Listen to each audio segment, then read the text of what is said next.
أشهد أن لا إله إلا الله وحده لا شريك له وأشهد أن محمدا عبده ورسوله أما بعد فأعوذ بالله من الشيطان الرجيم بسم الله الرحمن الرحيم الحمد لله رب العالمين الرحمن الرحيم مالك يوم الدين إياك نعبد وإياك نستعين اهدنا الصراط المستقيم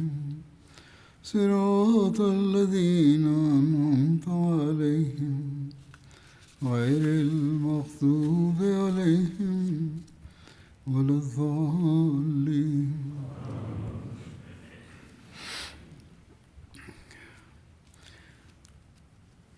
Mecca വിജയയാത്രയെക്കുറിച്ചാണ് സംസാരിച്ചു കൊണ്ടിരുന്നത്.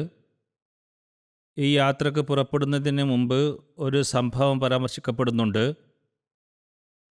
ഒരു സഹാബി തൻ്റെ വിവരമില്ലായ്മ കാരണം നബി സല്ലല്ലാഹു അലൈഹി വസല്ലമയുടെ യാത്രയെക്കുറിച്ച് മക്കയിലുള്ളവർക്ക് വിവരം നൽകാൻ ശ്രമിച്ചു.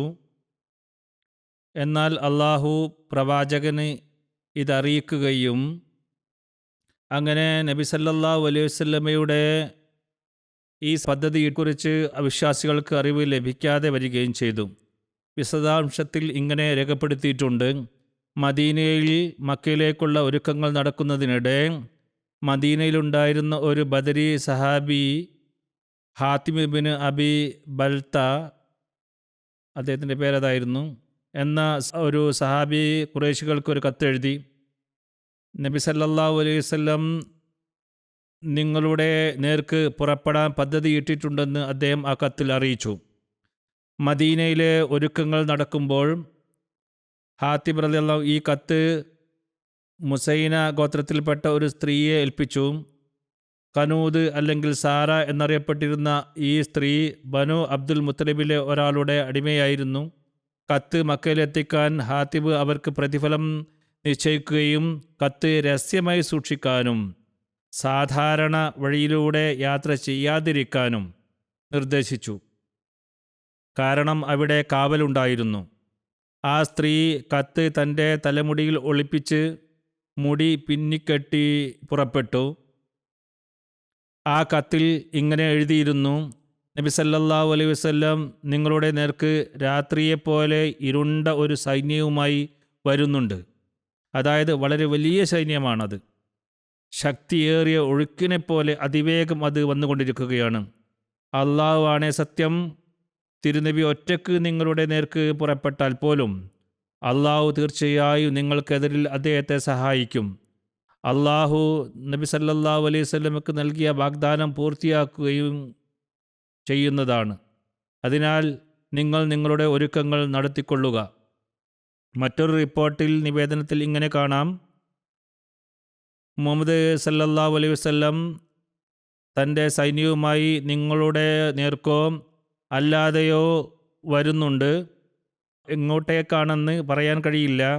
ഏതായാലും നിങ്ങൾ എല്ലാവരും പൂർണ്ണമായ മുൻകരുതലുകൾ എടുക്കുക.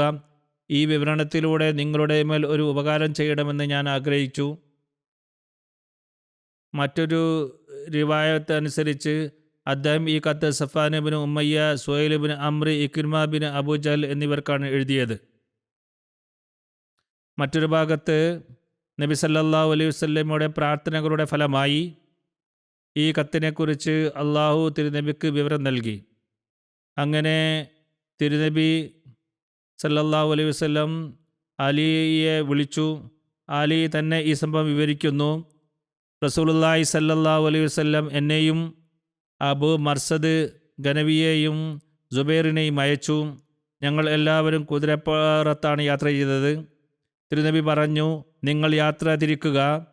നിങ്ങൾ റൗള ഖാഹ് എന്ന സ്ഥലത്ത് എത്തുക. അത് മദീനക്കും മക്കക്കും ഇടയിലുള്ള ഒരു സ്ഥലമാണ്. അവിടെ ബഹുദൈവാരാധകരിൽപ്പെട്ട ഒരു സ്ത്രീ ഉണ്ടാകും. അവരുടെ പക്കൽ ഹാത്തിബിന് അബി ബൽത്തായിൽ നിന്നും ബഹുദൈവാരാധകർക്കുള്ള ഒരു കത്തുണ്ട്. അങ്ങനെ ഞങ്ങൾ റസൂൽ സല്ലല്ലാഹു അലൈഹി വസല്ലം പറഞ്ഞ അതേ സ്ഥലത്ത് അവളെ കണ്ടെത്തി. അവൾ തൻ്റെ ഒട്ടകപ്പുറത്ത് യാത്ര ചെയ്യുകയായിരുന്നു. ഞങ്ങൾ പറഞ്ഞു, കത്ത് പുറത്തെടുക്കൂ. അവൾ പറഞ്ഞു, എൻ്റെ പക്കൽ കത്തൊന്നുമില്ല. ഞങ്ങൾ അവരുടെ ഒട്ടകത്തെ ഇരുത്തി പരിശോധിച്ചു. എന്നാൽ ഒരു കത്തും ഞങ്ങൾ കണ്ടെത്താനായില്ല. ഞങ്ങൾ പറഞ്ഞു, റസൂലുള്ളാഹി സ്വല്ലല്ലാഹു അലൈഹി വസല്ലം പറഞ്ഞു തെറ്റല്ല, നീ കത്ത് പുറത്തെടുത്തേ മതിയാകൂ, അല്ലെങ്കിൽ ഞങ്ങൾ നിന്നെ വിവസ്ത്രയാക്കും, അതായത് ശരീരം പരിശോധിക്കും. അവൾ അവരുടെ കർക്കശം കണ്ടപ്പോൾ അവൾ അരക്കെട്ടിലേക്ക് കുനിഞ്ഞും അവൾ അരക്കെട്ടിൽ ഒരു പുതപ്പ് കെട്ടിയിരുന്നു. അതിൽ നിന്നും കത്ത് പുറത്തെടുത്ത് ഞങ്ങൾക്ക് നൽകി. ബുഖാരിയിലെ മറ്റൊരു നിവേദനത്തിൽ വരുന്നത് അവൾ തൻ്റെ തലമുടിയിൽ നിന്നും ആ കത്ത് പുറത്തെടുത്തു എന്നാണ്. 2 റിപ്പോർട്ടുകളാണുള്ളത്. ഞങ്ങൾ ആ സ്ത്രീയെയും കൊണ്ട് റസൂലുള്ളാഹി സ്വല്ലല്ലാഹു അലൈഹി വസല്ലമയുടെ അടുത്തേക്ക് വന്നു. ഉമർ പറഞ്ഞു, അള്ളാഹുവിൻ്റെ റസൂലെ, ഈ ഹാത്തിബ് കത്തെഴുതിയ സഹാബി അള്ളാഹുവിനോടും അവൻ്റെ റസൂലിനോടും സത്യവിശ്വാസികളോടും വഞ്ചന കാണിച്ചിരിക്കുന്നു. അദ്ദേഹത്തെ വധിക്കാൻ എനിക്ക് അനുവാദം നൽകുക. നബി സല്ലല്ലാഹു അലൈഹി വസല്ലം ഹാത്തിബിനോട് ചോദിച്ചു, എന്താണ് നിനക്ക് ഈ ചെയ്ത പ്രവൃത്തി ചെയ്യാൻ പ്രേരിപ്പിച്ചത്? നീ എന്തിനീ കത്തെഴുതി?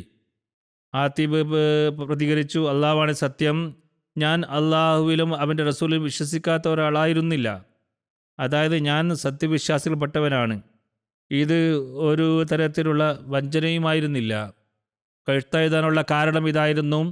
അദ്ദേഹം പറഞ്ഞു, ഞാൻ ആഗ്രഹിച്ചത് ഖുറൈശികളോട് ഒരു ഉപകാരം ചെയ്യണമെന്നാണ്. അതിലൂടെ അള്ളാഹു എൻ്റെ കുടുംബത്തെയും സ്വത്തുക്കളെയും സംരക്ഷിക്കുമെന്ന് കരുതി. നിങ്ങളുടെ കൂട്ടാളികൾ ആരും തന്നെ ഖുറൈശികളുടെ അടുത്ത് കുടുംബമില്ലാത്തവരായില്ലല്ലോ. അതിലൂടെ അള്ളാഹു അവരുടെ കുടുംബങ്ങളെയും സ്വത്തുക്കളെയും സംരക്ഷിക്കുന്നു. നബി സല്ലല്ലാഹു അലൈഹി വസല്ലം പറഞ്ഞു, അദ്ദേഹം സത്യം പറഞ്ഞിരിക്കുന്നു. നിങ്ങൾ അദ്ദേഹത്തെക്കുറിച്ച് നല്ലതല്ലാതെ ഒന്നും പറയരുത്. അദ്ദേഹം പറഞ്ഞത് ശരിയാണ്. നിരപരാധിത്വത്തിൽ അദ്ദേഹം അത് ചെയ്തു പോയതാണ്. നബി സല്ലല്ലാഹു അലൈഹി വസല്ലം ഉമറിനോട് ചോദിച്ചു, ഇദ്ദേഹം ബദർ യുദ്ധത്തിൽ പങ്കെടുത്തിട്ടുണ്ടായിരുന്നില്ലേ? നബി സല്ലല്ലാഹു അലൈഹി വസല്ലം ഇതും പറഞ്ഞു, തീർച്ചയായും അള്ളാഹു ബദറിൽ പങ്കെടുത്തവരെക്കുറിച്ച് പറഞ്ഞു, നിങ്ങൾ ഇഷ്ടമുള്ളത് ചെയ്യുക, നിങ്ങൾക്ക് സ്വർഗം നിർബന്ധമായിരിക്കുന്നു. അല്ലെങ്കിൽ പറഞ്ഞു, ഞാൻ നിങ്ങൾക്ക് പുറത്തു തന്നിരിക്കുന്നു. ഇത് കേട്ടപ്പോൾ ഉമറിൻ്റെ കണ്ണിൽ നിന്നും കണ്ണുനീരൊഴുകി. അദ്ദേഹം പറഞ്ഞു, അള്ളാഹു അവൻ്റെ റസൂലുമാണ് ഏറ്റവും നന്നായി അറിയുന്നവൻ. ഈ സംഭവം ഹദ്റത്ത് മുസ്ലിം മൗദ് റളിയല്ലാഹു അൻഹു വിവിധ ചരിത്ര ഗ്രന്ഥങ്ങളെ ഉദ്ധരിച്ചുകൊണ്ട് വിവരിച്ചിട്ടുണ്ട്. അദ്ദേഹം എഴുതുന്നു, നബി സല്ലല്ലാഹു അലൈഹി വസല്ലമയുടെ കാലത്ത് ഒരു സഹാബി തൻ്റെ ബന്ധുക്കൾക്ക് മക്കയിൽ മുസ്ലിങ്ങൾ ആക്രമിക്കാൻ പോകുന്നു എന്ന വിവരം രഹസ്യമായി എത്തിക്കാൻ ശ്രമിച്ചു. ഇത് തൻ്റെ ബന്ധുക്കളോട് സഹാനുഭൂതി പ്രകടിപ്പിക്കുന്നതിലൂടെ അദ്ദേഹത്തിന് നല്ല പരിഗണന ലഭിക്കാൻ വേണ്ടിയായിരുന്നു. എന്നാൽ ഈ വിവരം അള്ളാഹു നബി സല്ലല്ലാഹു അലൈഹി വസല്ലമക്ക് ദിവ്യ വെളിപാടിലൂടെ അറിയിച്ചു, ഇൽഹാമിലൂടെ അറിയിച്ചു. തിരുനബി സല്ലല്ലാഹു അലൈഹി വസല്ലം അലിയെയും ഏതാനും ചില സഹാബാക്കളെയും അയച്ചു. ഇന്ന സ്ഥലത്തൊരു സ്ത്രീ ഉണ്ടാകും, അവളുടെ അടുത്ത് ചെന്ന് ആ കത്ത് കൊണ്ടുവരിക എന്ന് അവിടുന്ന് പറഞ്ഞു. അവർ അവിടെ എത്തി ആ സ്ത്രീയോട് കത്ത് ചോദിച്ചപ്പോൾ അവൾ വിസമ്മതിച്ചു. ചില സഹാബാക്കളെ പറഞ്ഞു, ഒരു പക്ഷേ റസൂൽ കരീം സല്ലല്ലാഹു അലൈഹി വസല്ലമക്ക് തെറ്റുപറ്റിയതായിരിക്കാം. എന്നാൽ അലി പറഞ്ഞു, ഇല്ല, നബി സല്ലല്ലാഹു അലൈഹി വസല്ലമയുടെ വാക്ക് ഒരിക്കലും തെറ്റാകില്ല. ഇതായിരുന്നു അവരുടെ വിശ്വാസം. ആ കത്ത് കിട്ടാതെ ഞാൻ ഇവിടെ നിന്ന് പോകില്ല. അവർ ആ സ്ത്രീയോട് കർശനമായി സംസാരിച്ചപ്പോൾ അവൾ ആ കത്ത് പുറത്തെടുത്തു നൽകി. മറ്റൊരിടത്ത് അദ്ദേഹം ഈ സംഭവം കൂടുതൽ വിശദമായി വിവരിക്കുന്നുണ്ട്. അദ്ദേഹം എഴുതുന്നു, ഒരു ദുർബലനായ സഹാബി മക്കക്കാർക്കൊരു കത്തെഴുതി, റസൂൽ കരീം സല്ലല്ലാഹു അലൈഹി വസല്ലം 10,000 സൈന്യവുമായി പുറപ്പെട്ടിരിക്കുന്നു. അവിടുന്ന് എങ്ങോട്ടാണ് പോകുന്നതെന്ന് എനിക്കറിയില്ല. എന്നാൽ തിരുനബി മക്കയിലേക്ക് ആയിരിക്കുമെന്ന് ഞാൻ ഊഹിക്കുന്നു.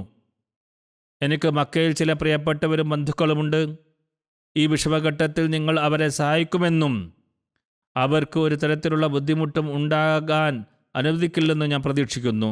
ഈ കത്ത് മക്കയിൽ എത്തുന്നതിന് മുമ്പ് നബി സല്ലല്ലാഹു അലൈഹി വസല്ലം രാവിലെ അലിയെ വിളിച്ച് പറഞ്ഞു, ഇന്ന സ്ഥലത്ത് പോവുക, അള്ളാഹു എന്നോട് പറഞ്ഞിരിക്കുന്നു, അവിടെ ഒരു സ്ത്രീ ഒട്ടകപ്പുറത്ത് യാത്ര ചെയ്യുന്നത് നിനക്ക് കാണാൻ സാധിക്കുന്നതാണ്. അവളുടെ അടുത്തൊരു കത്തുണ്ടാകും, അത് അവൾ മക്കക്കാർക്ക് കൊണ്ടുപോകുകയാണ്. നീ ആ കത്ത് ആ സ്ത്രീയിൽ നിന്ന് വാങ്ങുക, ഉടൻ എൻ്റെ അടുത്തേക്ക് വരിക. അവർ പോകാൻ തുടങ്ങിയപ്പോൾ അവിടുന്ന് പറഞ്ഞു, നോക്കൂ, അവൾ ഒരു സ്ത്രീയാണ്, അവളോട് കടുപ്പം കാണിക്കരുത്, തുടക്കത്തിൽ കർശനമാവരുത്. നിന്റെ അടുത്ത് കത്തുണ്ടെന്ന് നിർബന്ധപൂർവ്വം പറയുക, സമ്മർദ്ദം ചെലുത്തുക. എന്നാൽ അതിനുശേഷവും അവർ അംഗീകരിക്കുന്നില്ലെങ്കിൽ, ആ അപേക്ഷകളും യാചനകളും ഫലം ചെയ്യുന്നില്ലെങ്കിൽ, അങ്ങനെയൊരു സാഹചര്യത്തിൽ നിനക്ക് കർശനമാകാം. അവളെ കൊല്ലേണ്ടി വന്നാൽ പോലും കൊല്ലുക, എന്നാൽ കത്ത് പോകാൻ അനുവദിക്കരുത്. കത്ത് വളരെ പ്രാധാന്യമുള്ളതാണ്, അത് തടയണം. അങ്ങനെ അലി അവിടെ എത്തി. ആ സ്ത്രീ അവിടെ ഉണ്ടായിരുന്നു. അവൾ കരയാൻ തുടങ്ങി. താൻ ഒരു രാജ്യദ്രോഹിയോ വഞ്ചകിയോ ആണ് എന്ന് ചോദിച്ച് സത്യം ചെയ്തു. നിങ്ങൾ പരിശോധിച്ചോളൂ എന്നവൾ പറഞ്ഞു.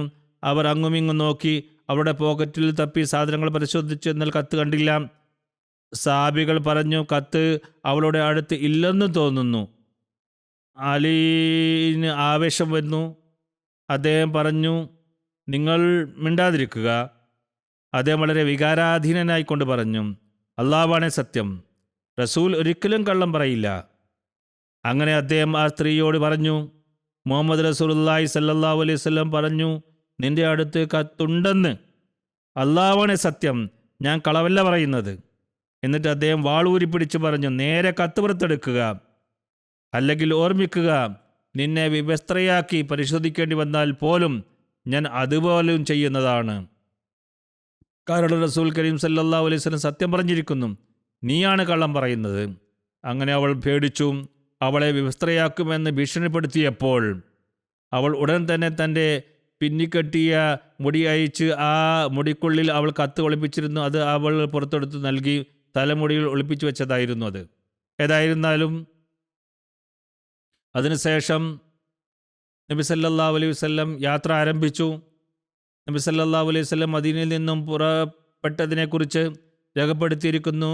അവിടുന്ന് ഹദ്റത്ത് അബു റഹം കുൽസൂം ബിൻ ഉസൈനുൽ ഗഫാരിയെ മദീനയിൽ തൻ്റെ പ്രതിനിധിയായി നിയമിച്ചു. ഇബ്നു ഇസ്ഹാഖിൻ്റെ അഭിപ്രായമനുസരിച്ച് റമദാനിലെ 10 ദിവസങ്ങൾ കഴിഞ്ഞ ശേഷമാണ് അവിടുന്ന് മുഹാജിറുകൾ, അൻസാറുകൾ, അറബ് ഗോത്രക്കാർ എന്നിവരോടൊപ്പം പുറപ്പെട്ടത്. എന്നാൽ മുസ്നദ് അഹമ്മദ് ബിൻ അംബലിലെ ഒരു റിപ്പോർട്ട് അനുസരിച്ച് അവിടുന്ന് റമദാൻ 2-നാണ് മദീനയിൽ നിന്ന് പുറപ്പെട്ടത് എന്ന് കാണുന്നു. ബുഖാരിയുടെ വ്യാഖ്യാതാവായ അല്ലാമ ഇബ്നു ഹജർ റമദാൻ 2-നുള്ള റിപ്പോർട്ടിനെയാണ് മുൻഗണന നൽകിയിരിക്കുന്നത്. ഏതായാലും ഈ യാത്രയിൽ ചിലർ കുതിരപ്പുറത്തും ചിലർ ഒട്ടകപ്പുറത്തുമായിരുന്നു യാത്ര ചെയ്തത്. നബി സല്ലല്ലാഹു അലൈഹി വസല്ലമയുടെ നേതൃത്വത്തിൽ മദീനയിൽ നിന്നും സൈന്യം പുറപ്പെട്ടപ്പോൾ ഏകദേശം 7400 ധീരരായ പോരാളികൾ അതിൽ ഉൾപ്പെട്ടിരുന്നു. ബനു അസദ്, സുലൈം തുടങ്ങിയ വിവിധ ഗോത്രങ്ങൾ ചേർന്നതോടെ ഈ എണ്ണം വർദ്ധിച്ചു. മക്കയിലേക്കുള്ള വഴിയിൽ സഞ്ചരിക്കുമ്പോൾ ഇത് 10,000 വരെയായി. അവിടുന്ന് സുൽസുൽ എന്ന സ്ഥലത്തെത്തി. അത് ദുൽഹുലൈഫയിൽ നിന്നും മുകളിലേക്ക് ബൈദായുടെ അടുത്ത് ഒരു മലയായിരുന്നു. അവിടെ ഹദ്റത്ത് സുബൈർ ബിനുൽ അവ്വാമിനെ 200 കുതിരപ്പടയാളികളോടൊപ്പം മുന്നോട്ടയച്ചു. ചില ഗ്രന്ഥങ്ങളിൽ ഈ സൈന്യത്തിൻ്റെ എണ്ണം 12,000 എന്നും പറയുന്നുണ്ട്. എന്നാൽ ഭൂരിഭാഗം റിപ്പോർട്ടുകളും 10,000 എന്നാണ് പറയുന്നത്. അതാണ് കൂടുതൽ ശരിയായി തോന്നുന്നത്. ഹദ്റത്ത് മുസ്ലിം മൗദ് ഈ സംഭവം ഈ രീതിയിലാണ് വിവരിച്ചിരിക്കുന്നത്. ഈ സമയത്ത് നബി സല്ലല്ലാഹു അലൈഹി വസല്ലം മുസ്ലിം ഗോത്രങ്ങളിലേക്ക് 4 പാടും ദൂതന്മാരെ അയച്ചു. മുസ്ലിം ഗോത്രങ്ങൾ തയ്യാറാണെന്നും മക്കയിലേക്ക് പുറപ്പെടുമ്പോൾ വഴിയിൽ കൂടെ ചേരുമെന്നും വിവരം ലഭിച്ചപ്പോൾ അവിടുന്ന് മദീനയിലെ ആളുകളോട് ആയുധമണിയാൻ കൽപ്പിച്ചു. ക്രിസ്താബ്ദം 630 ജനുവരി 1, അതായത് ഹിജ്റ 8-ാം വർഷം റമദാൻ 10-ന് ഈ സൈന്യം മദീനയിൽ നിന്നും യാത്ര തിരിച്ചു. വഴിയിൽ 4 പാടു നിന്നും മുസ്ലിം ഗോത്രങ്ങൾ വന്ന് സൈന്യത്തിൽ ചേർന്നു. ഹദ്റത്ത് മുസ്ലിം മൗദ് റമദാൻ 10 എന്നാണ് രേഖപ്പെടുത്തിയിരിക്കുന്നത്. ഏതാനും ദിവസത്തെ യാത്രയ്ക്ക് ശേഷം സൈന്യം ഫാറാൻ വനത്തിൽ പ്രവേശിച്ചപ്പോൾ സുലൈമാൻ നബിയുടെ പ്രവചനം അനുസരിച്ച് അതിൻ്റെ എണ്ണം 10,000-ൽ എത്തിയിരുന്നു. ഈ യാത്രയിൽ നബി സല്ലല്ലാഹു അലൈഹി വസല്ലമയോടൊപ്പം അവിടുത്തെ പത്നിമാരിൽ ഹദ്റത്ത് ഉമ്മ സലമ റളിയല്ലാഹു അൻഹ ഉണ്ടായിരുന്നു. ചില റിപ്പോർട്ടുകൾ അനുസരിച്ച് ഉമ്മുൽ മുഅ്മിനീൻ ഹദ്റത്ത് മൈമൂനയും കൂടെ ഉണ്ടായിരുന്നു. ബുഖാരിയിലെ ഒരു നിവേദനത്തിൽ അവിടുത്തെ മകൾ ഹദ്റത്ത് ഫാത്തിമയും കൂടെ ഉണ്ടായിരുന്നതായി പരാമർശിക്കുന്നുണ്ട്. ഈ യാത്ര റമദാൻ മാസത്തിലായിരുന്നു. ആദ്യത്തെ ഏതാനും ദിവസങ്ങൾ നബി സല്ലല്ലാഹു അലൈഹി വസല്ലം നോമ്പെടുത്തതായി റിപ്പോർട്ടുകളിൽ നിന്നും മനസ്സിലാകുന്നു, ഹദീസുകളിൽ നിന്നും മനസ്സിലാകുന്നു. എന്നാൽ പിന്നീട് അവിടുന്ന് നോമ്പെടുത്തില്ല, മറിച്ച് മറ്റു സഹാബിമാരെ നോമ്പെടുക്കുന്നതിൽ നിന്ന് വിലക്കുകയും ചെയ്തു. ബുഖാരിയിൽ രേഖപ്പെടുത്തിയിരിക്കുന്നത് ഇബ്നു അബ്ബാസ് നിവേദനം ചെയ്യുന്നു, റസൂലുള്ളാഹി സല്ലല്ലാഹു അലൈഹി വസല്ലം റമദാനിൽ മക്ക വിജയത്തിന് പുറപ്പെട്ടു. റസൂലുള്ളാഹി സല്ലല്ലാഹു അലൈഹി വസല്ലം നോമ്പുകാരനായിരുന്നു. ഖുദൈദിനും അസ്ഫാനിനും ഇടയിലുള്ള ഒരു നീരുറവയായ ഖദീദിൽ എത്തുന്നത് വരെ, അത് മക്കയിൽ നിന്നും ഏകദേശം 42 മൈൽ അകലെയാണ്. അവിടെ വെച്ച് തിരുനബി നോമ്പ് മുറിച്ചു. പിന്നീട് ആ മാസം കഴിയുന്നത് വരെ അവിടുന്ന് നോമ്പെടുത്തില്ല. ബുഖാരിയിൽ ആണ് ഈ നിവേദനം ഉള്ളത്. ബുഖാരിയിലെ മറ്റൊരു നിവേദനം ഇബ്നു അബ്ബാസിൽ നിന്നും നിവേദനം, നബി സല്ലല്ലാഹു അലൈഹി വസല്ലം റമദാനിൽ മദീനയിൽ നിന്നും പുറപ്പെട്ടു. അവിടത്തോടൊപ്പം 10,000 സൈന്യങ്ങളും ഉണ്ടായിരുന്നു. ഇത് അവിടുന്ന് മദീനയിൽ വന്നതിന് ശേഷം 8.5 വർഷം കഴിഞ്ഞാണ് സംഭവിച്ചത്. തിരുനബി മക്കയിലേക്ക് പുറപ്പെട്ടു. തിരുനബിയും തിരുനബിയുടെ കൂടെ ഉണ്ടായിരുന്ന മുസ്ലിങ്ങളും നോമ്പെടുത്തിരുന്നു. ഖദീദ് എന്ന സ്ഥലത്ത് എത്തുന്നത് വരെ അസ്ഫാനിനും ഖുദൈദിനും ഇടയിലുള്ള ഒരു നീരുറവയാണ് അത്. അവിടെ എത്തിയപ്പോൾ തിരുനബി നോമ്പ് മുറിച്ചു, ജനങ്ങളും നോമ്പ് മുറിച്ചു. ഈ വിഷയത്തെക്കുറിച്ച് ബുഖാരിയുടെ വ്യാഖ്യാതാവായ അല്ലാമ ഇബ്നു ഹജർ പറയുന്നു, നബി സല്ലല്ലാഹു അലൈഹി വസല്ലം മദീനയിൽ നിന്ന് പുറപ്പെട്ട അതേ ദിവസം തന്നെ നോമ്പ് മുറിച്ചു എന്ന ധാരണ ശരിയല്ല. കാരണം മദീനക്കും ഖദീദിനും ഇടയിൽ ദിവസങ്ങൾ നീണ്ട യാത്രയുണ്ടായിരുന്നു. നബി സല്ലല്ലാഹു അലൈഹി വസല്ലം എവിടെ വെച്ചാണ് സഹാബാമാരോടൊപ്പം നോമ്പ് മുറിച്ചത് എന്നതിനെക്കുറിച്ച് റിപ്പോർട്ടുകളിൽ വ്യത്യസ്ത സ്ഥലങ്ങൾ പരാമർശിക്കപ്പെട്ടിട്ടുണ്ട്. ഈ കാര്യം വ്യക്തമാക്കിക്കൊണ്ട് ബുഖാരിയുടെ വ്യാഖ്യാതാവായ അല്ലാമ ഐനി എഴുതുന്നു, ഇതിന് കൂടുതൽ വിശദീകരണങ്ങളാണ് നൽകുന്നത്. ചിലർ പറയുന്നത് ഖദീദിൽ വെച്ചാണ് നോമ്പ് മുറിച്ചത് എന്നാണ്. നബി സല്ലല്ലാഹു അലൈഹി വസല്ലം ഈ യാത്രയിൽ എവിടെ വെച്ചാണ് നോമ്പ് മുറിച്ചത് എന്നതിനെക്കുറിച്ച് റിപ്പോർട്ടുകളിൽ ഭിന്നാഭിപ്രായമുണ്ട്. അല്ലാമ ഐനിയുടെ അഭിപ്രായത്തിൽ ചിലർ ഖദീദിന് പകരം അസ്ഫാൻ എന്ന് പറയപ്പെടുത്തിയിട്ടുണ്ട്, ചിലർ ഖുദാൽ ഗമീം എന്ന് പരാമർശിച്ചിരിക്കുന്നു, ചിലർ ഖുദൈദ് എന്ന് എഴുതിയിരിക്കുന്നു. ഖാദി ഇയാസ് ഈ വിഷയത്തിൽ പറയുന്നു, നബി സല്ലല്ലാഹു അലൈഹി വസല്ലം നോമ്പ് മുറിച്ച സ്ഥലത്തെക്കുറിച്ച് നിവേദനത്തിൽ അഭിപ്രായ വ്യത്യാസങ്ങളുണ്ടെങ്കിലും ഈ എല്ലാ നിവേദനങ്ങളിലും ഒരേ സംഭവമാണ് വിവരിക്കുന്നത്. ഈ സ്ഥലങ്ങളെല്ലാം പരസ്പരം അടുത്താണ്. ഇവയെല്ലാം അസ്ഫാൻ പ്രദേശത്താണ് സ്ഥിതി ചെയ്യുന്നത്. നബി സല്ലല്ലാഹു അലൈഹി വസല്ലം യാത്ര പുറപ്പെട്ടപ്പോൾ വഴിയിൽ ഒരു പട്ടിയെ കണ്ടു. അതിൻ്റെ കുഞ്ഞുങ്ങൾ പാൽ കുടിക്കുകയായിരുന്നു. ഈ സംഭവം രേഖപ്പെടുത്തിയിട്ടുണ്ട്. മൃഗങ്ങളോടുള്ള ദയയും കൂടിയാണ് ഈ സംഭവം. നബി സല്ലല്ലാഹു അലൈഹി വസല്ലം ജുഹൈൽ ഇബ്നു സുറാഖയോട് അതിൻ്റെ മുന്നിൽ നിൽക്കാൻ കൽപ്പിച്ചു, അത് ഇരിക്കുന്നിടത്തിൽ നിൽക്കാൻ. അങ്ങനെ സൈന്യത്തിൽ ആരും അതിനെയോ അതിൻ്റെ കുഞ്ഞുങ്ങളെയോ ബുദ്ധിമുട്ടിക്കാതിരിക്കാനാണ് അദ്ദേഹത്തെ അവിടെ നിർത്തിയത്. നബി സല്ലല്ലാഹു അലൈഹി വസല്ലം ചാരന്മാരെ പിടികൂടാനും മുസ്ലിം സൈന്യത്തിൻ്റെ മുന്നിൽ കുതിരപ്പടയാളികളുടെ ഒരു സംഘത്തെയും അയച്ചിരുന്നു. ബനു ഖുസാ ഗോത്രക്കാരും വഴിയിലൂടെ ആരെയും പോകാൻ അനുവദിച്ചിരുന്നില്ല. മറ്റൊരു ഗോത്രവും അവരെ തടഞ്ഞിരുന്നു. നബി സല്ലല്ലാഹു അലൈഹി വസല്ലം അയച്ച സംഘം ഹബാസിൻ ഗോത്രത്തിൽപ്പെട്ട ഒരു ചാരനെ പിടികൂടി കൊണ്ടുവന്നു. നബി സല്ലല്ലാഹു അലൈഹി വസല്ലം അവനോട് ചോദിച്ചപ്പോൾ അവൻ പറഞ്ഞു, ഹബാസിൻ ഗോത്രക്കാർ നിങ്ങൾക്കായി ഒരുങ്ങുകയാണ്. അവിടുന്ന് പറഞ്ഞു, അള്ളാഹു ഞങ്ങൾക്ക് മതി, അവൻ ഏറ്റവും നല്ല സഹായിയാണ്. നബി സല്ലല്ലാഹു അലൈഹി വസല്ലം ആ ചാരൻ മുന്നോട്ട് പോയി ആളുകൾക്ക് മുന്നറിയിപ്പ് നൽകാതിരിക്കാൻ ഹദ്റത്ത് ഖാലിദ് ബിൻ വലീദിനോട് ആ ചരനെ തടഞ്ഞു വെക്കാൻ കൽപ്പിച്ചു. നബി സല്ലല്ലാഹു അലൈഹി വസല്ലം ഖുദൈദിലെത്തിയപ്പോൾ 1000 പേരടങ്ങുന്ന ബനു സുലൈം ഗോത്രക്കാർ നബി സല്ലല്ലാഹു അലൈഹി വസല്ലമയോടൊപ്പം ചേർന്നു.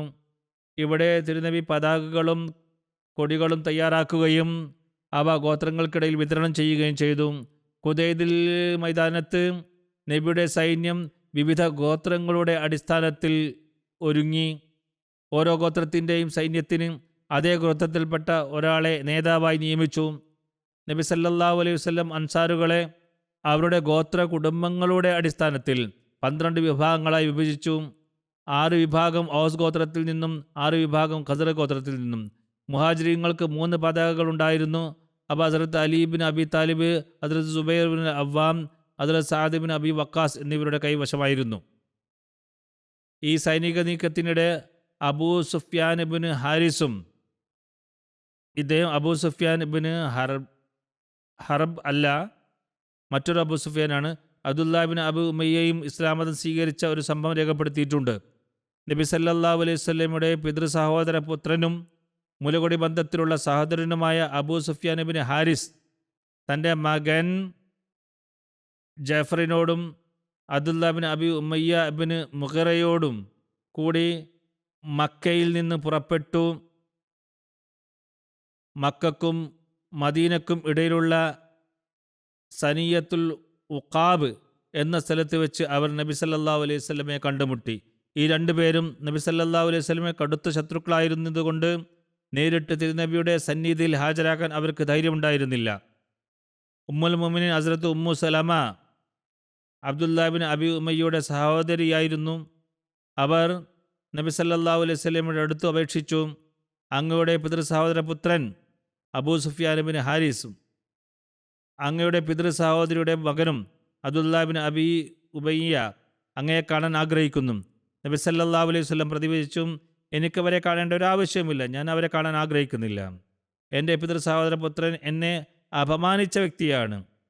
അയാൾ കവിയായിരുന്നു, എന്നെ ആക്ഷേപിച്ച് കവിതകൾ ചൊല്ലുമായിരുന്നു. അബ്ദുള്ളയാണെങ്കിൽ മക്കയിൽ എനിക്കെതിരെ എന്തെല്ലാമാണ് ചെയ്യാത്തത്. അവർ ശത്രുതയുടെ ഉന്നതിയിലായിരുന്നു, ഞാൻ എങ്ങനെ അവരെ കാണും? നബി സല്ലല്ലാഹു അലൈഹി വസല്ലം ഈ പ്രതികരണം അബൂ സുഫ്യാൻ ഇബ്നു ഹാരിസിൻ്റെ അടുത്തെത്തിയപ്പോൾ അദ്ദേഹം വികാരാധീനനായിക്കൊണ്ട് പറഞ്ഞു, മുഹമ്മദ് സല്ലല്ലാഹു അലൈഹി വസല്ലം എന്നോട് സന്തുഷ്ടനാകുന്നില്ലെങ്കിൽ, എന്നെ കാണാൻ അനുവദിക്കുന്നില്ലെങ്കിൽ ഞാൻ എൻ്റെ ഈ കുട്ടിയെയും കൂട്ടി, അദ്ദേഹം കൂടെ കൊണ്ടുവരുന്ന മകനെ ചൂണ്ടിക്കൊണ്ട് പറഞ്ഞു, മരുഭൂമിയിലേക്ക് പോകും, വിശപ്പും ദാഹവും കൊണ്ട് മരിക്കുന്നത് വരെ അവിടെ കഴിയും. ഈ വിവരം നബി സല്ലല്ലാഹു അലൈഹി വസല്ലം അടുത്തെത്തിയപ്പോൾ തിരുനബി അവരെ രണ്ടുപേരെയും വിളിപ്പിച്ചു, അവർക്ക് ദർശന സുഹൃതം നൽകി. ഉടൻ തന്നെ അവിടുത്തെ ഹൃദയം മൃദുലമായി. ഇരുവരും ഇസ്ലാം സ്വീകരിക്കുകയും പിന്നീട് അവരുടെ ഇസ്ലാം വളരെ മികച്ചതായിത്തീരുകയും ചെയ്തു. അബൂ സുഫ്യാൻ ഇബ്നു ഹാരിസിൻ്റെ വിവരണം ഇതാണ്. ഞാൻ മുമ്പും സൂചിപ്പിച്ചതുപോലെ ഇതേ മറ്റൊരു അബൂ സുഫിയാനാണ്. ഇസ്ലാമിക ചരിത്രത്തിൽ അബൂ സുഫിയാൻ എന്ന പേരിൽ 2 വ്യക്തികൾ കൂടുതൽ അറിയപ്പെടുന്നുണ്ട്. ഒരാൾ മക്കയിലെ ഖുറൈശികളുടെ നേതാവായിരുന്ന അബൂ സുഫിയാൻ ബിൻ ഹർബ്, ഹദ്റത്ത് ഹംസ റളിയല്ലാഹു അൻഹുയുടെ കരൾ ചവച്ച ഹിന്ദിൻ്റെ ഭർത്താവായിരുന്നു അദ്ദേഹം. രണ്ടാമത്തെയാൾ Abu Sufyan bin Harith bin Abdul Muttalib എന്നാണ്. ആദ്യത്തേത് അബൂ സുഫിയാൻ ബിൻ ഹർബ്. ഇദ്ദേഹം നബി സല്ലല്ലാഹു അലൈഹി വസല്ലം പിതൃ സഹോദരപുത്രനായിരുന്നു. പേരുകളുടെ സാമ്യം കാരണം ചരിത്രകാരന്മാർ ചിലപ്പോൾ തെറ്റിദ്ധരിക്കുകയും അബൂ സുഫിയാൻ ബിൻ ഹാരിസിന് പകരം അബൂ സുഫിയാൻ ബിൻ ഹർബിനെ രേഖപ്പെടുത്തുകയും ചെയ്യാറുണ്ട്. ഉദാഹരണത്തിന് ഹുനൈൻ യുദ്ധത്തിൽ മുസ്ലിങ്ങൾക്കിടയിൽ പരിഭ്രാന്തി ഉണ്ടായപ്പോൾ അബൂ സുഫിയാൻ നബി സല്ലല്ലാഹു അലൈഹി വസല്ലമയുടെ കോവർ കൈതയുടെ കടിഞ്ഞാൻ പിടിച്ചു അവിടത്തോടൊപ്പം നിന്നിരുന്നു എന്ന് രേഖപ്പെടുത്തിയിരിക്കുന്നു. നബി സല്ലല്ലാഹു അലൈഹി വസല്ലമയുടെ കോവർ കൈതയുടെ കടിഞ്ഞാണോ കയറോ പിടിച്ചു നബി സല്ലല്ലാഹു അലൈഹി വസല്ലമയുടെ കൂടെ അബൂ സുഫിയാൻ നിന്നിരുന്നു. ചില ചരിത്രകാരന്മാർ ഇവിടെ അബൂ സുഫിയാൻ ബിൻ ഹർബ് ആണെന്ന് വ്യാഖ്യാനിക്കുമ്പോൾ അതേ ചരിത്രകാരന്മാർ തന്നെ പറയുന്നു അത് അബൂ സുഫിയാൻ ബിൻ ഹർബ് ആയിരുന്നില്ല, മറിച്ച് അബൂ സുഫിയാൻ ബിൻ ഹാരിസ് ആയിരുന്നു എന്നാണ്. ഇദ്ദേഹം നബി സല്ലല്ലാഹു അലൈഹി വസല്ലമയുടെ മുലകുടി ബന്ധത്തിലുള്ള സഹോദരൻ കൂടിയായിരുന്നു. കാരണം ഹലീമ സഅദിയ ഇദ്ദേഹത്തിന് മുലപ്പാൽ നൽകിയിരുന്നു. നബി സല്ലല്ലാഹു അലൈഹി വസല്ലമയുടെ അദ്ദേഹത്തിന് വലിയ സ്നേഹമായിരുന്നു. എന്നാൽ നബി സല്ലല്ലാഹു അലൈഹി വസല്ലം പ്രവാചകത്വം പ്രഖ്യാപിച്ചപ്പോൾ അദ്ദേഹം കടുത്ത എതിരാളിയും വിരോധിയുമായി മാറി. അദ്ദേഹം മക്കയിലെ വലിയ കവികളിൽ ഒരാളായി ഗണിക്കപ്പെട്ടിരുന്നു. ഈ എതിർപ്പ് കാരണം നബി സല്ലല്ലാഹു അലൈഹി വസല്ലം അപകീർത്തിപ്പെടുത്താനുള്ള ധാരാളം ആക്ഷേപഹാസ്യ കവിതകൾ അദ്ദേഹം രചിച്ചു. ഹദ്റത്ത് ഹസ്സാൻ ഇബ്നു സാബിത്ത് അദ്ദേഹത്തിൻ്റെ ആക്ഷേപഹാസ്യങ്ങൾക്ക് മറുപടി നൽകുമായിരുന്നു. അബൂ സുഫിയാനെ ഈ വിവരം അറിയിക്കുക എന്ന് വരുന്നിടത്തെല്ലാം സാധാരണയായി അബൂ സുഫിയാൻ ഇബ്നു ഹാരിസിനെയാണ് ഉദ്ദേശിച്ചിരുന്നത്. താരിഖുൽ ഖമീസ് എന്ന ഗ്രന്ഥത്തിൽ രേഖപ്പെടുത്തിയിരിക്കുന്നു, അബൂ സുഫിയാൻ നബി സല്ലല്ലാഹു അലൈഹി വസല്ലമയുടെ സന്നിധിയിൽ ഹാജരായി പറഞ്ഞു, തല്ലാഹി ലഖദ് ആസറക്കല്ലാഹു അലൈന വൈൻ കുന്നാ ലഖാത്തിഈൻ. ഇത് വിശുദ്ധ ഖുർആനിലെ സൂറ യൂസുഫിലെ 92 ആയത്താണ്. അല്ലാഹി ലഖദ് ആസറക്കല്ലാഹു അലൈന വൈൻ കുന്നാ ലഖാത്തിഈൻ. ഇതിൻ്റെ അർത്ഥം ഇപ്രകാരമാണ്: തീർച്ചയായും അള്ളാഹു നിങ്ങൾക്ക് ഞങ്ങളെക്കാൾ പ്രാധാന്യം നൽകിയിരിക്കുന്നു, ഞങ്ങൾ തീർച്ചയായും തെറ്റുകാരായിരിക്കുന്നു. ഇത് കേട്ട് നബി സല്ലല്ലാഹു അലൈഹി വസല്ലം ഇപ്രകാരം പ്രഖ്യാപിച്ചു: ലാ തസ്രീബ അലൈക്കുമുൽ യൗം യഗ്ഫിറുല്ലാഹു ലക്കും വഹുവ അർഹമുർ റാഹിമീൻ. ഇന്ന് നിങ്ങൾക്ക് യാതൊരു ആക്ഷേപവുമില്ല, അള്ളാഹു നിങ്ങൾക്ക് പുറത്തു തരും. അവൻ കാരുണ്യവാന്മാരിൽ വെച്ച് ഏറ്റവും വലിയ കാരുണ്യവാനാണ്. നിവേദനത്തിൻ്റെ അടിസ്ഥാനത്തിൽ ഹസ്രത്ത് അലി ആയിരുന്നു അബൂ സുഫിയാനോട് ഈ വാക്കുകൾ പറഞ്ഞുകൊണ്ട് നബി സല്ലല്ലാഹു അലൈഹി വസല്ലമയുടെ അടുത്ത് പോയി മാപ്പ് ചോദിക്കാൻ നിർദ്ദേശിച്ചിരുന്നത്. നബി സല്ലല്ലാഹു അലൈഹി വസല്ലമയുടെ അടുത്ത് ഹാജരായപ്പോൾ ലജ്ജയും വിനയവും കാരണം അബൂ സുഫിയാൻ തല ഉയർത്തിയില്ലെന്നും റിപ്പോർട്ടുകളിൽ കാണുന്നുണ്ട്. ചുരുക്കത്തിൽ, മുമ്പ് നബി സല്ലല്ലാഹു അലൈഹി വസല്ലം ആക്ഷേപിച്ച കവിതകൾ എഴുതിയിരുന്ന അബൂ സുഫിയാൻ ഇബ്നു ഹാരിസ് ഇസ്ലാം സ്വീകരിച്ചതിന് ശേഷം അവിടത്തോടുള്ള സ്നേഹവും ഭക്തിയും നിറഞ്ഞ കവിതകളാണ് രചിച്ചത്. ഇസ്ലാം ആശ്ലേഷിച്ച ശേഷം അദ്ദേഹം നബി സല്ലല്ലാഹു അലൈഹി വസല്ലം പ്രകീർത്തിച്ചുകൊണ്ട് ഒരു ഖസീദ എഴുതി. നബി സല്ലല്ലാഹു അലൈഹി വസല്ലമയുമായി രൂപസാദൃശ്യമുള്ള ചുരുക്കം ചില ആളുകളിൽ ഒരാളായിരുന്നു അബൂ സുഫിയാൻ ഇബ്നു ഹാരിസ്. നബി സല്ലല്ലാഹു അലൈഹി വസല്ലം അദ്ദേഹത്തിന് സ്വർഗം വാഗ്ദാനം ചെയ്തു. മികച്ച സഹാബിമാരുടെ കൂട്ടത്തിൽ അദ്ദേഹം എണ്ണപ്പെട്ടു. അദ്ദേഹത്തിൻ്റെ ഇസ്ലാം ആശ്ലേഷിച്ചതിന് ശേഷമുള്ള ജീവിതം വളരെ ശ്രേഷ്ഠമായിരുന്നു. വഫാത്തിന് 3 ദിവസം മുമ്പ് അദ്ദേഹം തൻ്റെ ഖബർ സ്വയം കുഴിച്ചു. വഫാത്തിൻ്റെ സമയമെടുത്തപ്പോൾ അദ്ദേഹം പറഞ്ഞു: എന്നെ ചൊല്ലി കരയരുത്, കാരണം ഞാൻ ഇസ്ലാം സ്വീകരിച്ചതിന് ശേഷം എന്നെ ഒരു പാപം കൊണ്ടും കളങ്കപ്പെടുത്തിയിട്ടില്ല. നബി സല്ലല്ലാഹു അലൈഹി വസല്ലമയുടെ വഫാത്തിൽ അദ്ദേഹം ഹൃദയസ്പർശിയായ ഒരു കാവ്യം രചിച്ച് തൻ്റെ വികാരങ്ങൾ പ്രകടിപ്പിച്ചു. അതിലെ ഏതാനും വരികളുടെ പരിഭാഷ താഴെ നൽകുന്നു: എൻ്റെ രാത്രി അവസാനിക്കാത്തത് കൊണ്ട് ഞാൻ വളരെ അസ്വസ്ഥനാണ്. ദുരിതത്തിലായ ഒരാളുടെ രാത്രി നീണ്ടതായിരിക്കും. കരച്ചിൽ എനിക്ക് ആശ്വാസം നൽകി. മുസ്ലിങ്ങൾക്ക് നേരിട്ട ദുരിതവുമായി താരതമ്യം ചെയ്യുമ്പോൾ ഈ കരച്ചിൽ ഒന്നുമല്ല. റസൂലുള്ളാഹി സല്ലല്ലാഹു അലൈഹി വസല്ലം വഫാത്തായ ആ സന്ധ്യയിൽ ഞങ്ങളുടെ ദുരിതം കൂടുതൽ വലുതായി. ഈ ദുരന്തം കാരണം ഞങ്ങളുടെ ഭൂമി ഞങ്ങളോടൊപ്പം അടിമേൽ മറിയാൻ സാധ്യതയുണ്ട്. പിന്നെ അദ്ദേഹം എഴുതുന്നു: നബി സല്ലല്ലാഹു അലൈഹി വസല്ലമയുടെ വഫാത്ത് കാരണം ദിവ്യ വെളിപാട് നിലച്ചു. ജിബ്രീൽ രാവിലെയും വൈകുന്നേരം കൊണ്ടുവരുന്ന ഖുർആൻ അവതരിക്കുന്നത് നിന്നു. ഹദ്റത്ത് ഫാത്തിമയെ അഭിസംബോധന ചെയ്തുകൊണ്ട് ഒരു വരിയിൽ അദ്ദേഹം പറയുന്നു: ഫാത്തിമ, ഈ സന്ദർഭത്തിൽ നീ കരയുകയാണെങ്കിൽ നിന്റെ കരച്ചിൽ ന്യായമാണ്. കരയുന്നില്ലെങ്കിൽ അതാണ് ശരിയായ മാർഗം. അതിനാൽ നീ ക്ഷമയിൽ അഭയം തേടുക, കാരണം അതിൽ അള്ളാഹുവിൽ നിന്നും മഹത്തായ പ്രതിഫലമുണ്ട്.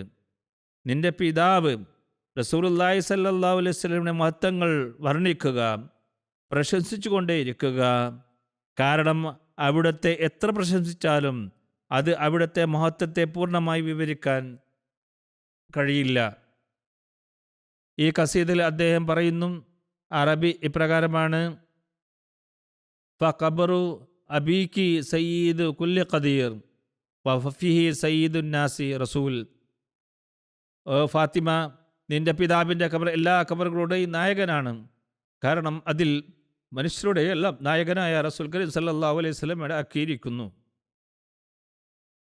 അത് അബൂ സുഫിയാൻ ഇബ്നു ഹാരിസ് റളിയല്ലാഹു അൻഹു ഹിജ്റ 15-ലോ 20-ലോ ആണ് വഫാത്തായത്. അദ്ദേഹത്തിൻ്റെ ജനാസ നമസ്കാരത്തിന് നേതൃത്വം നൽകിയത് ഹദ്റത്ത് ഉമർ റളിയല്ലാഹു അൻഹു ആയിരുന്നു.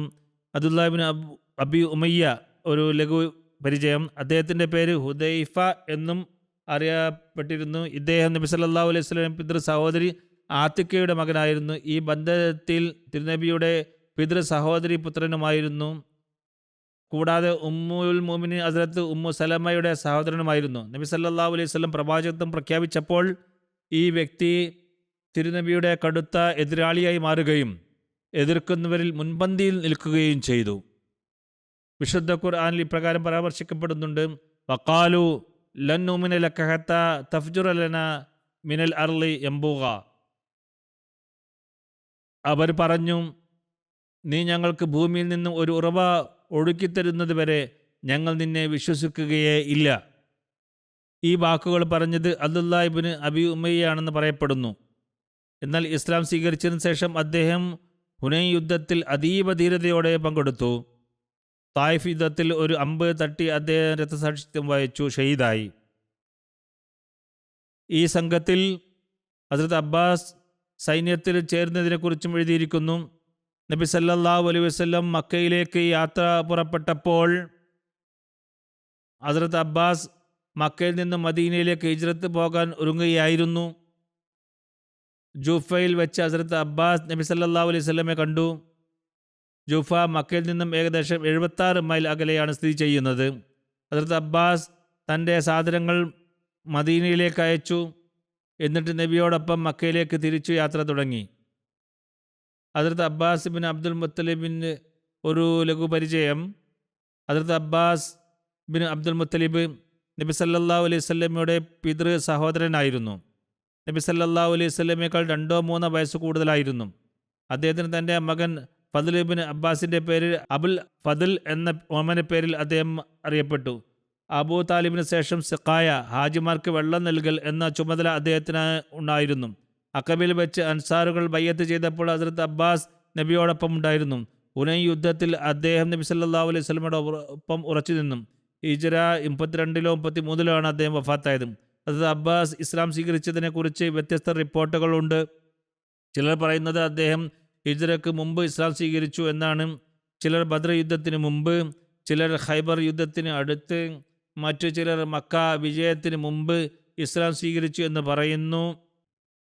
ഹദ്രത്ത് മിർസ ബഷീർ അഹമ്മദ് സാഹിബിൻ്റെ ഗവേഷണ പ്രകാരം അക്കബയിൽ വെച്ച് നടന്ന 2-ാം ബയ്യത്ത് വരെ അദ്ദേഹം ഇസ്ലാം സ്വീകരിച്ചിരുന്നില്ല. അക്കബയുടെ 2-ാം ബയ്യത്തിനെ കുറിച്ച് അദ്ദേഹം എഴുതുന്നു. നബി സല്ലല്ലാഹു അലൈഹി വസല്ലം തൻ്റെ പിതൃ സഹോദരൻ അബ്ബാസിനെ കൂടെ കൊണ്ടുപോയി. അപ്പോൾ അദ്ദേഹം മുശ്രിക്കായിരുന്നെങ്കിലും നബി സല്ലല്ലാഹു അലൈഹി വസല്ലമയെ സ്നേഹിച്ചിരുന്നു. ഏറ്റവും പ്രാധാന്യപ്പെട്ടത് ഹദ്രത്ത് അബ്ബാസ് ബദർ യുദ്ധത്തിന് മുമ്പ് ഇസ്ലാം സ്വീകരിച്ചിട്ടുണ്ടാകും എന്നുള്ളതാണ് ഏറ്റവും സാധ്യതയുള്ളത്. എന്നിരുന്നാലും മക്കയിൽ വെച്ച് അദ്ദേഹം ഇസ്ലാം സ്വീകരിച്ചു എന്നും, എന്നാൽ മക്കയിലെയും മക്കക്കാരുടെയും വാർത്തകൾ നബി സല്ലല്ലാഹു അലൈഹി വസല്ലമക്ക് എത്തിച്ചു കൊടുക്കുന്നതിനായി അദ്ദേഹം ഇസ്ലാം പരസ്യമാക്കിയിരുന്നില്ലെന്നും എല്ലാ ചരിത്രകാരന്മാരും ജീവചരിത്രകാരന്മാരും സമ്മതിക്കുന്നു. നബി സല്ലല്ലാഹു അലൈഹി വസല്ലം ഹസ്രത്ത് അബ്ബാസ് റളിയല്ലാഹു അൻഹുവിനോട് പറഞ്ഞതായി റിപ്പോർട്ടുകളിൽ കാണാം, മക്കയിൽ താമസിക്കുന്നത് കൂടുതൽ പ്രയോജനപ്രദമാണ് എന്ന്. മക്ക വിജയവുമായി ബന്ധപ്പെട്ട് ഹസ്രത്ത് അബൂബക്കർ റളിയല്ലാഹു തആല അൻഹു കണ്ട ഒരു സ്വപ്നത്തെക്കുറിച്ച് ഇങ്ങനെ പറയുന്നുണ്ട്. ഹസ്രത്ത് അബൂബക്കർ നബി സല്ലല്ലാഹു അലൈഹി വസല്ലമയുടെ അടുത്ത് തൻ്റെ സ്വപ്നം വിവരിച്ചുകൊണ്ട് പറഞ്ഞു, അള്ളാഹുവിൻ്റെ റസൂലെ, എനിക്കൊരു സ്വപ്നം കാണിക്കപ്പെട്ടു. സ്വപ്നത്തിൽ ഞാൻ തിരുനബിയെ കണ്ടു. നാം മക്കയുടെ അടുത്തെത്തിയിരിക്കുന്നു. ഒരു പട്ടി ഞങ്ങളുടെ നേർക്ക് കുരച്ചുകൊണ്ട് വന്നു. നാം അടുത്തെത്തിയപ്പോൾ അത് മലർന്നു കിടക്കുകയും അതിൽ നിന്ന് പാൽ ഒഴുകാൻ തുടങ്ങുകയും ചെയ്തു. ഇതിന് നബി സല്ലല്ലാഹു അലൈഹി വസല്ലം പ്രതിവചിച്ചു, ആ മക്കക്കാരുടെ ദോഷം നീങ്ങിപ്പോയി, ഉപകാരം അടുത്തു വന്നിരിക്കുന്നു. അവിടുന്ന് സ്വപ്നത്തെ വ്യാഖ്യാനിച്ചു. അവർ നിങ്ങളുടെ ബന്ധുത്വത്തിൻ്റെ പേരിലും നിങ്ങളുടെ സംരക്ഷണം തേടി വരും. നിങ്ങളിൽ ചിലരെ നിങ്ങൾ കണ്ടുമുട്ടുകയും ചെയ്യും. എന്നിട്ട് അബൂബക്കർ റളിയല്ലാഹു അൻഹുവിനോട് പറഞ്ഞു, നിങ്ങൾ അബൂ സുഫിയാനെ കണ്ടുമുട്ടിയാൽ അവരെ കൊല്ലരുത്. ഇത് മറ്റേ അബൂ സുഫിയാനാണ്. ഏതായാലും അവിടുത്തെ സൈന്യത്തിൻ്റെ യാത്ര തുടർന്നു. അവിടുന്ന് മർറൂസ് ദഹ്റാൻ എന്ന സ്ഥലത്തെത്തി താവളമടിച്ചു. നബി സല്ലല്ലാഹു അലൈഹി വസല്ലം മികച്ച സൈനിക തന്ത്രങ്ങളുടെയും പ്രാർത്ഥനകളുടെയും ഫലമായി ഒരു വലിയ അത്ഭുതം സംഭവിച്ചു എന്ന് രേഖപ്പെടുത്തിയിട്ടുണ്ട്. മദീനയിൽ നിന്നും പുറപ്പെട്ട 10,000 വരുന്ന സൈന്യം ഏകദേശം 400 കിലോമീറ്റർ ദൂരം സഞ്ചരിച്ച് മക്കയിൽ നിന്ന് കേവലം 5 മൈൽ അകലെ താവളമടിച്ചിട്ടും മക്കക്കാർക്ക് ഒരു വിവരവും ലഭിച്ചില്ല. നബി സല്ലല്ലാഹു അലൈഹി വസല്ലം ഇശാ നമസ്കാര സമയത്ത് മർറുസ് ദഹ്റാനിൽ താവളമടിച്ചു. ഇത് മക്കയ്ക്കും അസ്ഫാനിനും ഇടയിൽ മക്കയിൽ നിന്നും 5 മൈൽ അകലെയുള്ളൊരു സ്ഥലമാണ്. അവിടുന്ന് തൻ്റെ സഹാബാക്കളോട് കൽപ്പിച്ചതനുസരിച്ച് അവർ 10,000 തീ കൊളുത്തുകയുണ്ടായി. അവിടുത്തെ ഹദ്റത്ത് ഉമർ റളിയല്ലാഹു അൻഹുവിനെ സൈന്യത്തിൻ്റെ മേൽനോട്ടത്തിനായി നിയമിച്ചു. ഹദ്റത്ത് മുസ്ലിം മൗദ് ഇസ്ലാമിക സൈന്യം മക്കയിൽ എങ്ങനെ ഒരു വിവരവും ചോരാതെ എത്തിച്ചേർന്നുവെന്ന് വിവരിക്കുന്നുണ്ട്. അദ്ദേഹം പറയുന്നു, അസാബ് യുദ്ധത്തിൻ്റെ ചരിത്രമൊഴിച്ചാൽ ഇത്രയും വലിയൊരു സൈന്യം അറബ് ചരിത്രത്തിൽ ഒരുങ്ങിയിട്ടില്ല. അഹ്സാബിൽ 10-12,000 പേരുണ്ടായിരുന്നു. അതുകൊണ്ട് അറബ് ചരിത്രത്തിൽ ഏറ്റവും വലിയ സൈന്യത്തിന് ഇത് രണ്ടാമത്തെ ഉദാഹരണമായിരുന്നു. അത് മുസ്ലിങ്ങളുടേതായിരുന്നു. എന്നാൽ മദീനയിൽ നിന്നും ഇത്രയും വലിയൊരു സൈന്യം പുറപ്പെട്ടിട്ടും ആരും അതറിഞ്ഞില്ല. അള്ളാഹു ഇതിലൂടെ അത്ഭുതകരമായി കാണിക്കാൻ ആഗ്രഹിച്ചത് ഇതാണ്: എൻ്റെ കാഹളം ഞാൻ മുഴക്കുന്നു, അവരുടെ കാഹളം ഞാൻ ഇതാ തകർക്കുകയും ചെയ്യുന്നു. നബി കരീം സല്ലല്ലാഹു അലൈഹി വസല്ലം പുറപ്പെട്ടപ്പോൾ അവിടുന്ന് പ്രാർത്ഥിച്ചു, എൻ്റെ ദൈവമേ, ഞാൻ നിന്നോട് പ്രാർത്ഥിക്കുന്നു, നീ മക്കക്കാരുടെ കാതുകൾ ഭദ്രമാക്കുകയും അവരുടെ ചാരന്മാരെ അന്ധരാക്കുകയും ചെയ്യണമേ. അവർ ഞങ്ങളെ കാണരുത്, ഞങ്ങളുടെ യാതൊരു വിവരവും അവരുടെ കാതുകളിൽ എത്തരുത്. മദീനയിൽ 100 കണക്കിന് കപടവിശ്വാസികൾ ഉണ്ടായിരുന്നിട്ടും 10,000 പേരടങ്ങുന്ന സൈന്യം മദീനയിൽ നിന്ന് പുറപ്പെട്ടു. ഒരു വിവരവും മക്കയിൽ എത്തിയില്ല. അവിടെ 7,000 പേർ മാത്രമായിരുന്നെങ്കിലും വലിയൊരു സംഘമായിരുന്നു. അതും വഴിയിൽ കൂടുതൽ ആളുകൾ ചേർന്നുകൊണ്ടിരുന്നു. എന്നാൽ മദീനയിലെ കപടവിശ്വാസികൾക്ക് ഒരു വിവരവും എത്തിക്കാൻ കഴിഞ്ഞില്ല. വിവരിച്ചതുപോലെ ഖുറൈശികൾക്കോ മക്കക്കാർക്കോ നബി സല്ലല്ലാഹു അലൈഹി വസല്ലമയുടെ യാത്രയെക്കുറിച്ചോ മക്കക്കാരോട് മക്കയുടെ അടുത്തെത്തിയതിനെക്കുറിച്ചോ ഒരു വിവരവും ലഭിച്ചിരുന്നില്ല. തിരുനബി അവരെ ആക്രമിക്കുമെന്ന് അവർ ഭയന്നിരുന്നു. എന്നാൽ മുസ്ലിങ്ങൾ അവരോട് യുദ്ധം ചെയ്യുമെന്ന് അവർ പ്രതീക്ഷിച്ചിരുന്നില്ല. പക്ഷേ മക്കക്കാർ അല്പം ജാഗരൂകരായിരുന്നു. രാത്രിയിൽ ചുറ്റുപാടുകൾ നിരീക്ഷിക്കാൻ അവർ പെട്രോളിംഗ് നടത്താറുണ്ടായിരുന്നു. അങ്ങനെ ഒരു രാത്രി അബൂ സുഫിയാൻ മക്കയിലെ 2 പ്രമുഖരായ Hakeem bin Hizam, Budail bin വർക്ക എന്നിവരുമായി പെട്രോളിംഗ് നടത്തുകയായിരുന്നു. അവർ സൈന്യത്തിൻ്റെ കൂടാരങ്ങളും തീയും കണ്ടും അത് അറഫാത്തിലെ തീ പോലെയായിരുന്നു. അപ്പോൾ അവർ പരസ്പരം കണക്ക് കൂട്ടി പറയാൻ തുടങ്ങി, ഇത് ബനൂ കഅബ് ഖുസാ ആയിരിക്കും. സമീപകാലത്ത് യുദ്ധം അവരെ പ്രകോപിച്ചിട്ടുണ്ടാകും. പിന്നെ അവർ തന്നെ പറഞ്ഞു, അവരുടെ എണ്ണം ഇത്രയില്ല, അവർക്ക് ഇത് ആകാൻ കഴിയില്ല. പിന്നെ അവർ പറഞ്ഞു, ഇത് ബനൂ ഹവാസിനായിരിക്കും. പിന്നെ അവർ പറഞ്ഞു അവർക്ക് ഇത് ആകാൻ കഴിയില്ല. ഇങ്ങനെ അവർ ഊഹങ്ങൾ നടത്തിക്കൊണ്ടിരിക്കുകയായിരുന്നു. അപ്പോൾ അവർ കുതിരകളുടെ ചിനക്കലും ഒട്ടകങ്ങളുടെ ശബ്ദവും കേട്ടു. ഇതെല്ലാം അവരെ വല്ലാതെ ഭയപ്പെടുത്തി. അവർ ഈ കാര്യങ്ങൾ സംസാരിച്ചു കൊണ്ടിരിക്കുമ്പോൾ നബി സല്ലല്ലാഹു അലൈഹി വസല്ലമയുടെ ചാരന്മാർ ചുറ്റുപാടുകൾ നിരീക്ഷിച്ച് കാവൽ നിന്നിരുന്നവർ അവരെ പിടികൂടി തിരുനബിയുടെ സന്നിധിയിൽ ഹാജരാക്കാൻ അവരെ കൊണ്ടുപോയി. ഒരു നിവേദനം അനുസരിച്ച് അള്ളാഹു നബി സല്ലല്ലാഹു അലൈഹി വസല്ലമക്ക് വെളിപാടിലൂടെ കശ്ഫിലൂടെ അബൂ സുഫിയാൻ അടുത്തെത്തിയിരിക്കുന്നതിനെക്കുറിച്ച് വിവരം നൽകുകയുണ്ടായി. അങ്ങനെ ഹസ്രത്ത് അബൂ ലൈല പറയുന്നു, ഞങ്ങൾ തിരുനബിയോടൊപ്പം മറു സഹ്റാനിലായിരുന്നു. നബി സല്ലല്ലാഹു അലൈഹി വസല്ലം പറഞ്ഞു, അബൂ സുഫിയാൻ മക്കയുടെ അടുത്തുള്ള ഒരു താഴ്വരയായ അറാഖിൽ ഉണ്ട്, അദ്ദേഹത്തെ പിടിച്ചുകൊണ്ടുവരിക. ഞങ്ങൾ അവിടെ പോയി അദ്ദേഹത്തെ പിടികൂടി. ഇബ്നു ഉഖബ രേഖപ്പെടുത്തിയിരിക്കുന്നു, അബൂ സുഫിയാനും ഹക്കീം ബിൻ ഹിസാമും ബുദൈൽ ബിൻ വർക്കയ്ക്കും വിവരം ലഭിക്കുന്നതിന് മുമ്പേ തിരുനബിയുടെ ചാരന്മാരായി അയച്ച സഹാബികളുടെ സംഘം അവരെ പിടികൂടുകയുണ്ടായി. അവർ അവരുടെ ഒട്ടകങ്ങളുടെ കടിഞ്ഞാണുകൾ പിടിച്ചു. അബൂ സുഫിയാൻ തുടങ്ങിയവർ ചോദിച്ചു, നിങ്ങളാരാണ്? അവർ പറഞ്ഞു, ഇത് അള്ളാഹുവിൻ്റെ റസൂലും അവിടുത്തെ സഹാബാക്കളുമാണ്. അബൂ സുഫിയാൻ പറഞ്ഞു, ഇത്രയും വലിയൊരു സൈന്യം ഒരു ജനതയുടെ മധ്യത്തിൽ ഇറങ്ങിയിട്ടും അവർക്കൊരു വിവരം ലഭിക്കാത്തത് എപ്പോഴെങ്കിലും സംഭവിച്ചിട്ടുണ്ടോ? ഒരു വിവരവുമില്ലാതെ ഇത്രയും വലിയ സൈന്യം എങ്ങനെ വന്നു? മറ്റൊരു നിവേദനത്തിലുള്ളത്, നബി സല്ലല്ലാഹു അലൈഹി വസല്ലം മറു സഹ്റാനിൽ എത്തിയപ്പോൾ ഹദ്റത്ത് അബ്ബാസിൻ്റെ ഹൃദയത്തിൽ മക്കക്കാരോട് ദയ തോന്നി. അങ്ങനെ അദ്ദേഹം നബി സല്ലല്ലാഹു അലൈഹി വസല്ലമയുടെ സഫേദ് ഷഹബാൻ എന്ന ഗോവർ കഴുതയിൽ കയറി അറാഖ് എന്ന സ്ഥലത്തേക്ക് വന്നു.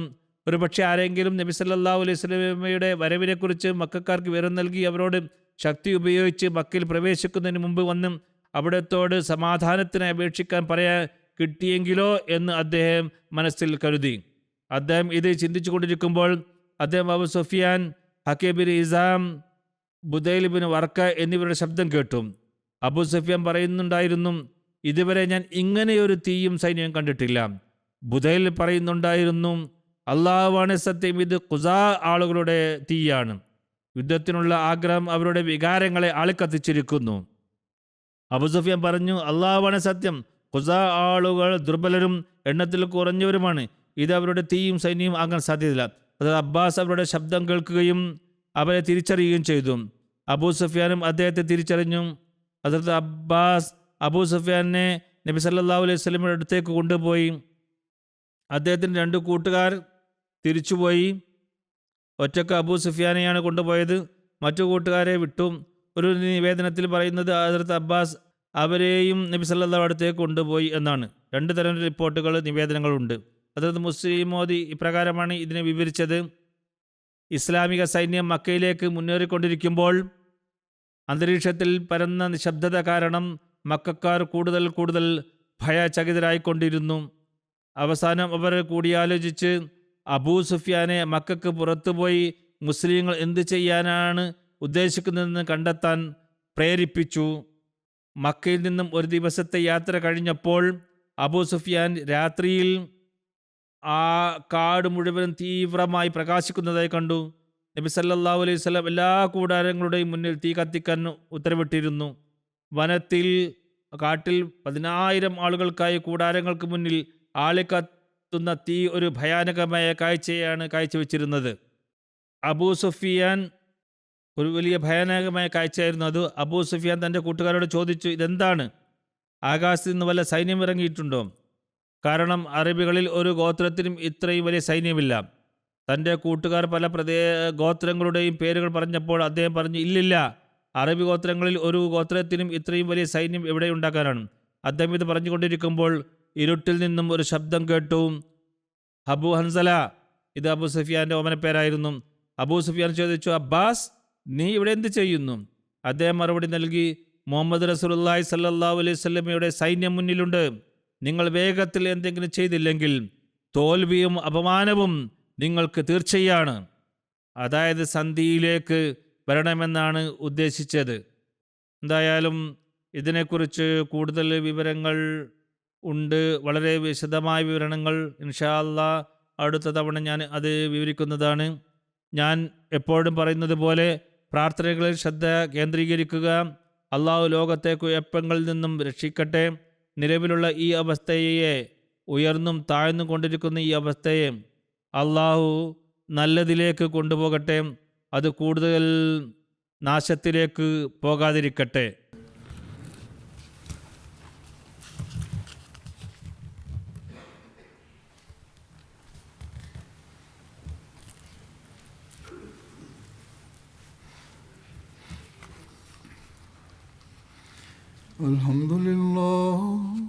Alhamdulillah nahmaduhu wa nasta'inuhu wa nastaghfiruhu wa nu'minu bihi wa natawakkalu alayhi wa na'udhu billahi min shururi anfusina wa min sayyiati a'malina.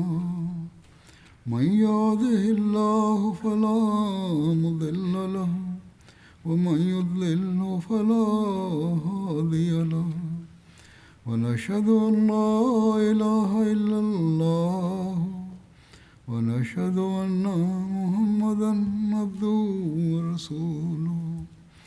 عباد الله رحمكم الله إن الله يأمر بالعدل والإحسان وإيتاء ذي القربى وينهى عن الفحشاء والمنكر والبغي يعظكم لعلكم تذكرون. اذكروا الله يذكركم وادعوه يستجب لكم ولذكر الله أكبر.